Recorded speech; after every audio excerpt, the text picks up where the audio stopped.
नमस्कार, आप देख रहे हैं नेक्स्ट 9 लाइव और मैं हूं अंकिता मिश्रा। एक बार फिर से अपने प्रोग्राम में बात करते हैं वो सारी लेटेस्ट अपडेट की जो किसी एक मुद्दे पर दिन भर आती है। तो इस बार का मुद्दा है कंझावला केस। जी हाँ, कंझावला केस जहां आए दिन नए नए खुलासे हो रहे हैं, पुलिस की रिपोर्ट सामने आ रही है।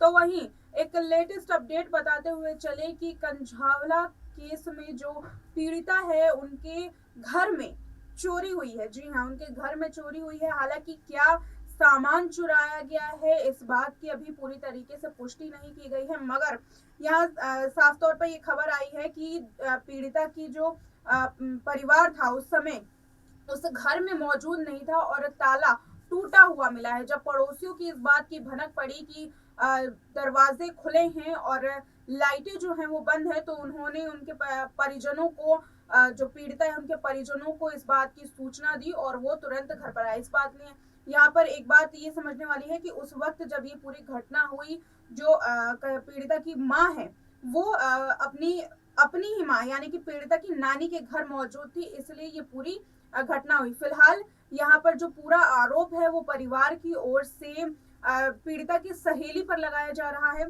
साफ तौर पर परिवार का ये कहना है कि यहाँ पर हो सकता है कि कोई ऐसी चीज घर में रखने की कोशिश की गई हो जो कि पीड़िता के परिवार वालों को ही फंसा सकती है। अब देखना होगा कि पुलिस छानबीन में क्या कुछ निकल के सामने आता है। वहीं दूसरी ओर इस पूरे मामले में तकरीबन 9 दिन पूरे हो चुके हैं और अभी तक पीड़िता का फोन बरामद नहीं किया गया है। 200 घंटों से भी ज्यादा हो चुके हैं मगर अभी भी पीड़िता का फोन बरामद नहीं किया गया, जो कि एक बहुत बड़ा सबूत बन सकता है। हालांकि अभी पुलिस जांच कर रही है, मगर पुलिस की जांच पर भी सवाल उठ रहे हैं कि इतने दिनों के बाद भी पीड़िता का फोन आखिर क्यों इस केस से बाहर है, आखिर क्यों उनका फोन जब्त नहीं किया गया है, उनका फोन नहीं मिला है। क्योंकि यहाँ पर हो सकता है कि जब ये पूरी घटना हुई तो उससे पहले उन्होंने किसी से बात की हो, पीड़िता ने किसी से बात की हो, जो एक बहुत अहम सबूत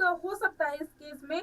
तो फिलहाल यहाँ पर एक सबसे बड़ी अपडेट यही है कि अभी तक जो पीड़िता का है मोबाइल बरामद नहीं किया गया है। अब देखना है कि पुलिस अपनी लापरवाही को किस तरीके से छुपाती है और जल्द से जल्द उसके फोन को बरामद कर लेती है। वहीं दूसरी ओर एक लेटेस्ट अपडेट की माने तो एक सीसीटीवी फुटेज भी इस पूरे केस की वायरल हो रही है और ये जो सीसीटीवी फुटेज है ये हादसे से पहले की बताई जा रही है। हादसे के इस फुटेज में साफ तौर पर देखा जा रहा है कि सड़क पर एक स्कूटी आती है, उस स्कूटी में 3 लोग सवार होते हैं।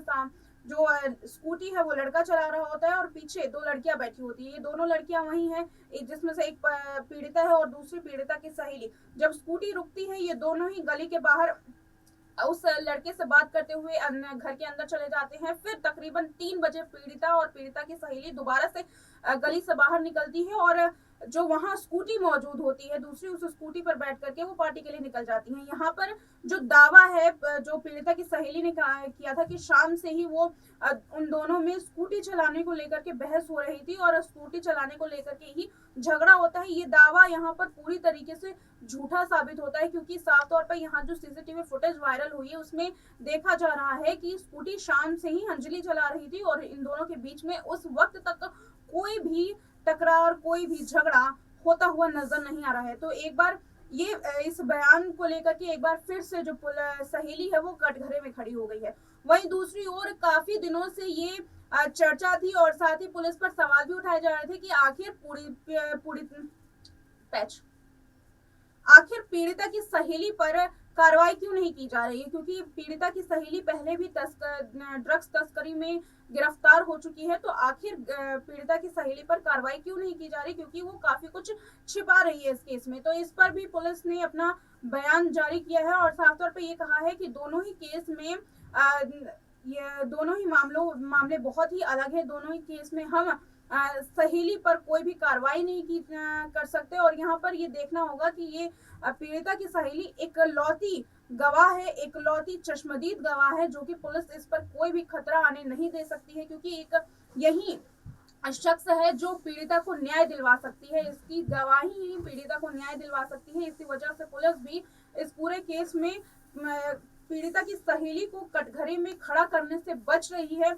वो ये नहीं चाहती है कि अगर कोर्ट में सहेली ने अपना बयान पलट दिया तो हो सकता है कि पीड़िता को इसमें न्याय ना मिले, इसलिए पुलिस भी फूक फूक कर कदम रखती हुई यहाँ नजर आ रही है। वहीं दूसरी ओर आपको बताते चले कि इस पूरे केस में सुनवाई जो है वो भी की जा रही है।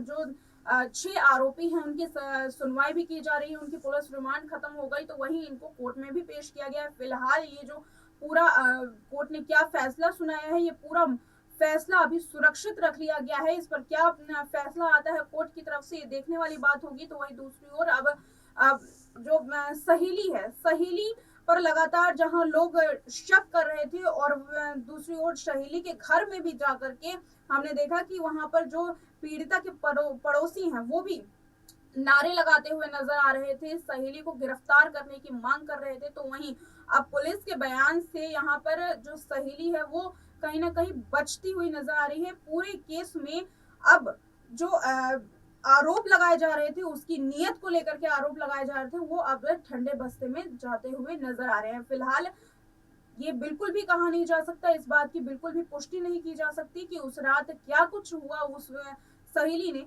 साफ साफ बताया, क्योंकि बहुत सारी बातें ऐसी हैं जो अभी भी वो लड़की छिपाती हुई नजर आ रही है। फिलहाल पुलिस भी धीरे धीरे उससे पूछताछ करेगी और भी क्या बातें सामने आती हैं उसके ऊपर भी खुलासा किया जाएगा। साथ ही एक और रिपोर्ट आपको दे दें कि इस पूरे मामले में जो पीड़िता की सहेली उसकी काउंसलिंग भी की गई है, उससे जो उसके डर को भगाने की, डर को उसके दिमाग से निकालने की भी कोशिश की गई है, ताकि जो वो अपने बयान को पुलिस के पास साफ तौर पर तसल्ली पूर्वक दे सके। वहीं दूसरी ओर कोर्ट में भी उसका बयान दर्ज कर लिया गया है। कोर्ट में उसने जो कुछ भी कहा और मीडिया में उसने जो कुछ भी वो कहा है, इससे पहले भी कह रही है, वो पूरी तरीके से पुलिस ने कहा है कि इन दोनों बयानों को हम एक साथ नहीं मिला सकते। कोर्ट में जो कुछ भी कहा है हम उसको रिवील नहीं कर सकते। पीड़िता की सहेली जो कुछ भी बयान मीडिया में दे रही है उससे और इस बयान का कोई भी ताल्लुक नहीं है। हालांकि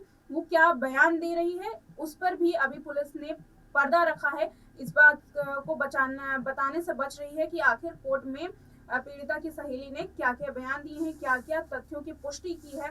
हालांकि हो सकता है कि जो बातें वो मीडिया को नहीं बता रही हो वो बात वो कोर्ट में रख रही होगी। हालांकि ये जो पूरा केस है फिलहाल उलझता हुआ भी नजर आ रहा है एक तरीके से, क्योंकि इससे पहले भी जो सीसीटीवी फुटेज वायरल हुआ उसमें जो शख्स, वो जो युवक है वो दिखाई दिया, उस पर भी पुलिस ने पूछताछ की, उस शख्स से भी पूछताछ की, तो ये बात साफ हुई कि वो उसका एक्स बॉयफ्रेंड बताया जा रहा था। तो वहीं उस युवक ने ये भी बताया कि 2 से 3 साल पहले ही उन दोनों का रिश्ता जो है वो पूरी तरीके से खत्म हो गया था। तो यहाँ पर अब ये भी सवाल उठता है कि अगर वो रिश्ता खत्म हो गया था और क्या यही शख्स जो है वो पार्टी में भी मौजूद था, अगर ये पार्टी में मौजूद था तो आखिर झगड़ा किस वजह से हुआ। क्योंकि जो सहेली है वो यहाँ पर उसने साफ तौर पर कहा था कि ब्रेकअप की बात को लेकर के पीड़िता ने पी भी ली थी और इस वजह से झगड़ा भी हुआ। अगर ऐसी बात है तो आखिर ब्रेकअप के 2 से 3 साल बाद झगड़ा क्यों हुआ, ये भी सवाल उठता है। और अगर ये शख्स वो नहीं है तो आखिर वो कौन है, अभी इस पर भी पर्दा, इस पूरे मामले से पर्दा उठना बाकी है कि उस रात उस पूरी पार्टी में कौन कौन से लोग मौजूद थे, या फिर ये कहानी भी एक मनगढ़ंत कहानी के तौर पर पीड़िता की सहेली यहाँ पर दिखा रही है। फिलहाल बहुत सारे कंफ्यूजन इस पूरे केस में है, बहुत सारी तथ्य है जो अभी भी पुलिस के सामने आने से बच रहे हैं। हालांकि देखना ये होगा कि आगे आने वाली रिपोर्ट में क्या खुलासे होते हैं और क्या पीड़िता की जो आरोपी हैं उनको सजा मिल जाएगी। फिलहाल इस पूरे रिपोर्ट में आपका क्या कहना होगा कमेंट सेक्शन में हमें अपनी राय जरूर दें। और साथ ही एक बार फिर से बताते चले कि जो सजा है वो सुरक्षित रख ली गई है, क्या कोर्ट का फैसला आता है ये भी अहम बात होगी। देखते रहिए नेक्स्ट 9 लाइव।